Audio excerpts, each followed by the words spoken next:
L'incertitude se poursuit en Guinée-Bissau où le candidat Umaro Sissoko Embalo a pris le pouvoir le 27 février dernier sans même attendre la validation par la Cour suprême du résultat contesté. Les partisans du mouvement de contestation anti-régime Irak sont descendus dans la rue vendredi à Alger pour la 55e semaine consécutive, défiant avec humour l'épidémie du nouveau coronavirus.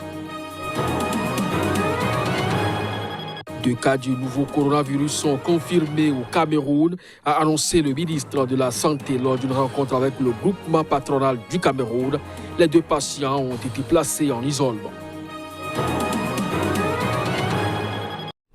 Ainsi se présente le sommaire de cette édition. Bonsoir à chacun, bonsoir à tous et bienvenue. Les partisans du mouvement de contestation anti-régime, le Irak, sont descendus dans la rue vendredi à Alger pour la 55e semaine consécutive, moins nombreux que d'habitude, mais défiant souvent avec humour l'épidémie du nouveau coronavirus qui sévit dans le pays. Reportage. Ce peuple est destiné à poursuivre son combat. Ni Corona, ni les arrestations ne l'arrêteront, a déclaré Boudjema, un cadre supérieur dans les assurances. Après avoir obtenu la démission du président Abdelaziz Bouteflika début avril 2019, les partisans du Irak continuent d'exiger le changement du système en place depuis l'indépendance en 1962. Parmi les quelques centaines de manifestants rassemblés en début d'après-midi, quelques-uns seulement portent des casques de protection. Les policiers qui les laissent défiler, eux, en portent tous, a constaté un journaliste de l'AFP. 17 cas de maladie Covid-19 ont été confirmés à ce jour par l'Institut Pasteur d'Algérie. Il s'agit d'un ressortissant italien et de 16 Algériens d'une même famille ayant été en contact avec des proches résidant en France, selon le ministère de la Santé. À côté du désormais slogan phare « État civil et non militaire », on peut lire sur une pancarte « Plutôt le corona que vous » à l'adresse des dirigeants algériens fustigés depuis plus d'1 an par ce mouvement populaire inédit. Le régime qui nous gouverne est plus dangereux que le virus corona, affirme une autre pancarte. Multipliant les jeux de mots, les internautes n'étaient pas en reste. Ceux qui rejoignent le Irak seront préservés du coronavirus et de ceux qui nous appauvrissent. Nous vaincrons, a assuré sur Twitter l'un d'eux. Comme chaque semaine depuis le début du mouvement, de nombreux manifestants abordent des portraits de héros de la révolution algérienne ou de détenus du Irak arrêtés dans le cadre de la contestation. Ainsi est à nouveau brandi dans le cortège algérois le portrait de l'opposant Karim Tabou, figure de proue de la contestation en détention contre lequel un tribunal d'Alger a requis cette semaine une peine de 4 ans de prison ferme pour incitation à la violence, une charge qu'il nie. Libérer Karim Tabou scandent les manifestants. Des défilés ont également lieu en province, notamment à Tizi Ouzou en Kabylie, Mostaganem au sud-ouest, Sétif et Constantine dans le sud-est selon les réseaux sociaux. L'incertitude se poursuit en Guinée-Bissau où le candidat arrivé en tête des élections présidentielles de fin décembre, Umaro Sissoko Embalo, a pris le pouvoir le 27 février dernier sans même attendre la validation par la Cour suprême des résultats contestés dans les rues de Bissau où les militaires ont également été déployés. Les habitants de la capitale sont partagés et également expriment leurs craintes quant aux nouvelles tensions et également leur face à la classe politique. Le Conseil de sécurité de l'ONU a appelé ce jeudi dans une déclaration la Guinée-Bissau à respecter le cadre constitutionnel pour régler la crise post-électorale et institutionnelle au lendemain d'une réunion à huis clos tenue à l'initiative du Niger, membre non permanent. Le Conseil de sécurité demande aussi à la communauté économique des États de l'Afrique de l'Ouest, CEDEAO, d'envoyer au plus vite une mission politique de haut niveau en Guinée-Bissau afin d'aider à résoudre la crise. Ses membres enfin exhortent les forces de sécurité et de défense à ne pas interférer avec la crise politique et post-électorale, souligne leur déclaration. Mardi dernier, le secrétaire général de l'ONU, Antonio Guterres, avait aussi fait part de son inquiétude face à l'évolution de la situation à Bissau. Il avait demandé aux partis d'exercer le maximum de retenue. La France a quant à elle appelé ce mercredi l'armée en Guinée-Bissau à rester à l'écart et tous les acteurs à la retenue dans la querelle post-électorale qui se poursuit dans ce pays 2 mois après la présidentielle. L'organisation ouest-africaine CEDEAO avait déjà estimé illégal lundi les investitures de 2 chefs d'État rivaux dans ce petit pays d'Afrique de l'Ouest et appelé l'armée à rester neutre dans un contexte de plus en plus tendu.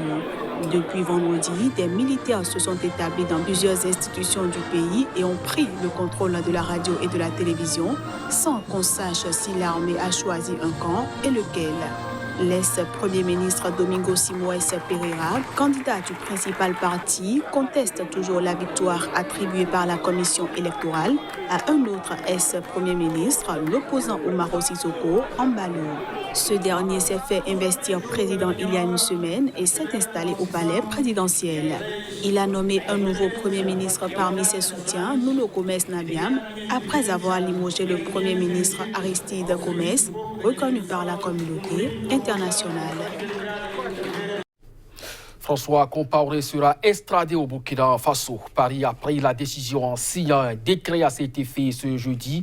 Le frère cadet de l'ancien président du Burkina Faso, Blaise Compaoré, est poursuivi pour assassinat présumé d'un journaliste, Norbert Zongo.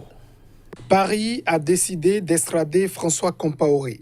Le décret d'extradition du frère cadet de Blaise Compaoré, chassé par la rue après 27 ans au pouvoir, fin octobre, a été signé par le Premier ministre Édouard Philippe selon une source.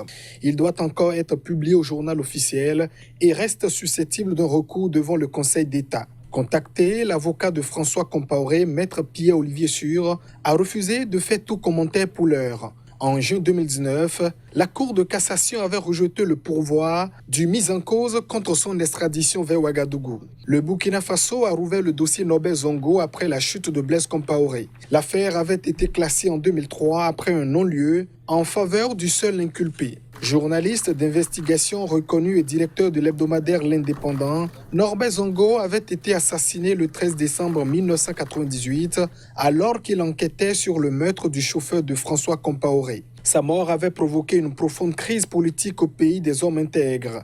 Le journaliste, âgé de 49 ans à l'époque, auteur de plusieurs enquêtes retentissantes, dénonçant une mauvaise gouvernance sous le régime Compaoré, avait été tué avec 3 de ses compagnons. François Compaoré avait été arrêté à l'aéroport de Roissy en octobre 2017 en exécution d'un mandat d'arrêt émis par les autorités de Ouagadougou. Mais à ce jour, il n'est pas inculpé dans son pays à la différence de 3 ex-soldats du régiment de sécurité présidentielle, l'ancienne garde prétorienne de Blaise Compaoré. C'est un tournant décisif qui vient d'être franchi dans la quête de la justice et la manifestation de la vérité sur cette affaire qui n'a que trop duré, a réagi Guy Zongo, fils aîné de Norbert Zongo.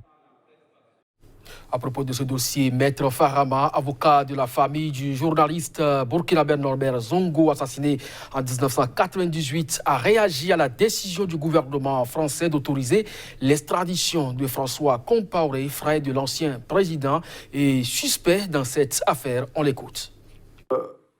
Tous les Burkinabés, depuis plus de 20 ans, sont attachés à ce dossier qu'ils considèrent comme emblématique dans le cadre de la lutte contre l'impunité au Burkina Faso. Donc, ils aimeraient bien savoir qu'est-ce qui a pu se passer pour qu'un citoyen lambda comme Norbert Zongo, dont le seul tort était de lutter pour plus de démocratie et d'état de droit au Burkina Faso, ait pu être aussi sauvagement assassiné un jour de 13 décembre 1998 sur la route de Sapouy. Donc, je crois qu'il y a une grande satisfaction dans l'opinion publique vis-à-vis de l'avancée de ce dossier. C'est une décision administrative du Conseil qu'il peut donc déférer devant le Conseil d'État français. On imagine bien qu'il le fera parce que ses avocats, de toutes les façons, l'avaient déjà promis. Mais bon, je pense que les étapes qui ont été franchies, de mon point de vue, étaient les plus difficiles.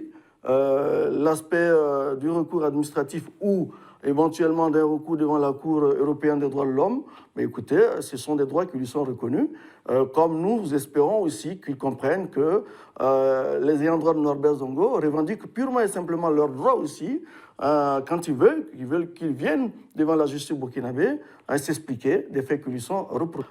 Il jouit de la présomption d'innocence comme tous les autres burkinabés qui sont poursuivis devant la justice.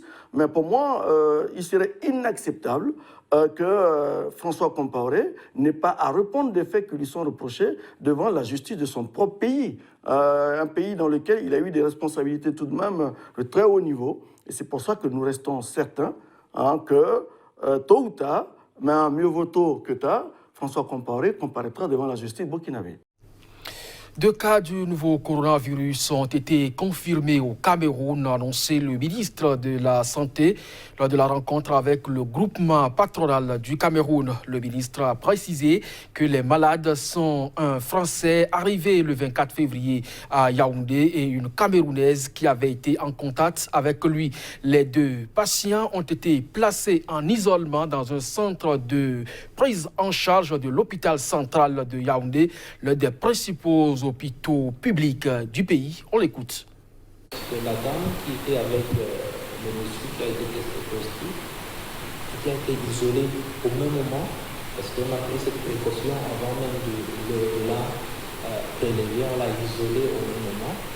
Et quand on l'a prélevé, on l'a testé positif. Donc aujourd'hui, peut-être que vous avez l'exclusivité ici, mais je signerai tout à l'heure un communiqué pour annoncer le deuxième cas. Donc on a 2 types de coronavirus en ce moment. Le monsieur et sa compagne. Et donc nous sommes en train de faire un travail de circonscription pour pouvoir réduire au maximum, pour tracer tous les contacts de ces 2 cas et qu'on n'ait pas d'autres transmissions locales. Et pour le moment, il n'est pas question encore, n'est-ce pas, de restreindre les déplacements, mais notre voyage pour une autre période. Mais pour ceux qui arrivent au Cameroun, pour le moment, il n'y a pas de restriction, mais il y a un contrôle. Il y a un contrôle, il y a un suivi. Et il faudrait que ceux qui arrivent dans notre pays se soumettent, n'est-ce pas, à nos règles. La première chose que j'ai dit lorsque nous sommes arrivés à l'aéroport, c'est qu'il faut que les compagnies aériennes prennent les fiches que nous leur donnons et que leurs passagers remplissent les fiches étant dans l'avion et nous les remettent pour exploitation à la sortie. Ce sera donc tout pour ce journal. Merci à vous de nous avoir suivis. Très bonne journée en compagnie des programmes des SICA. À très bientôt.